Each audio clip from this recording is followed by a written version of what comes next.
Boa tarde, nono ano. Aqui é o professor de arte Davi Querino e nesta videoaula irei abordar o conteúdo criação artística. Mas o que vem a ser criação? Né? Então, criação, a junção de duas palavras, né? Criar a ação.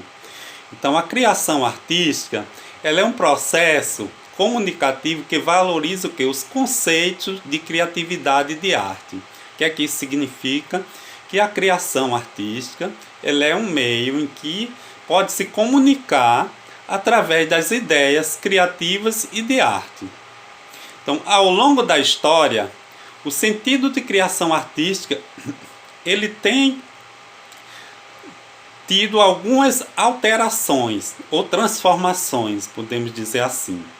Na Grécia Antiga, por exemplo, Platão, ele considerava que as obras de arte deveriam copiar modelos que a alma tem e recorda da sua vivência anterior no mundo inteligível.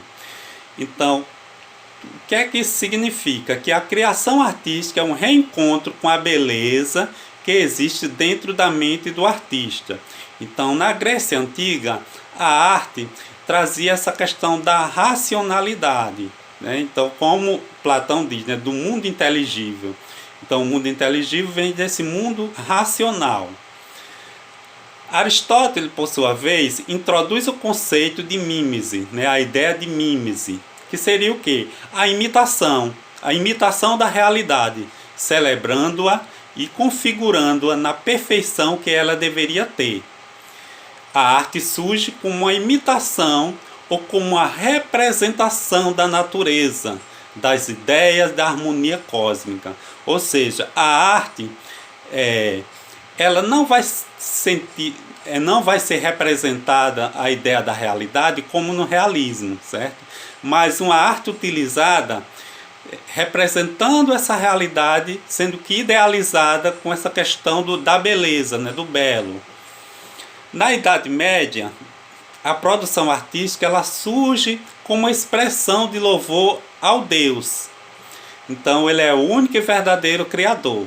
Então, o artista na Idade Média, ele não tinha interesse em representar a natureza por si própria, a natureza como um tema, mas sim, essa natureza ela aparece como um espelho da realidade sobrenatural, da realidade representada ali divina. Então, a natureza vai ser uma espécie de plano de fundo, de paisagem para essa arte. Sem contar que na Idade Média, o artista ele não assinava suas obras. Então, a arte era voltada para o divino.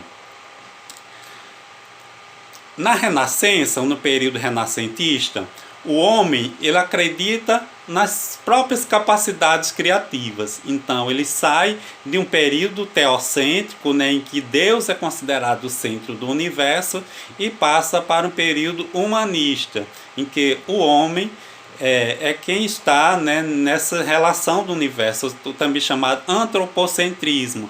Ou seja, o homem é o centro do universo. Então, ele percebe que ele tem essa capacidade criativa, e daí vai defender a arte como imitação da realidade. Mas não é a ideia de realidade, eu retomo a dizer, como a ideia do realismo, que vocês já viram.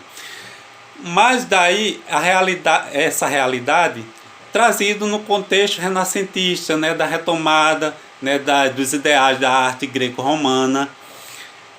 Depois, durante o século XIX e princípios do século XX, inicia-se o quê? Uma desvalorização dessa dimensão imitativa da arte e aposta-se na dimensão expressiva e subjetiva a nível emotivo, formal e simbólico. Ou seja, nesse período, nos fins do século XIX e início do século XX, tem o que? Essa valorização da arte como expressão, certo?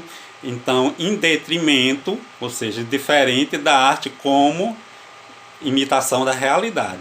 Então, a arte ela passa a ser o quê? Uma expressão, não em todas as suas configurações, em todas as suas vanguardas, mas na maior parte delas, como vocês já estudaram, houve esse cunho expressivo, certo? Formal e simbólico. Então, quando tem o cunho emotivo, tem o cunho, a ideia formal, ou mesmo a ideia simbólica, ou mesmo conceitual.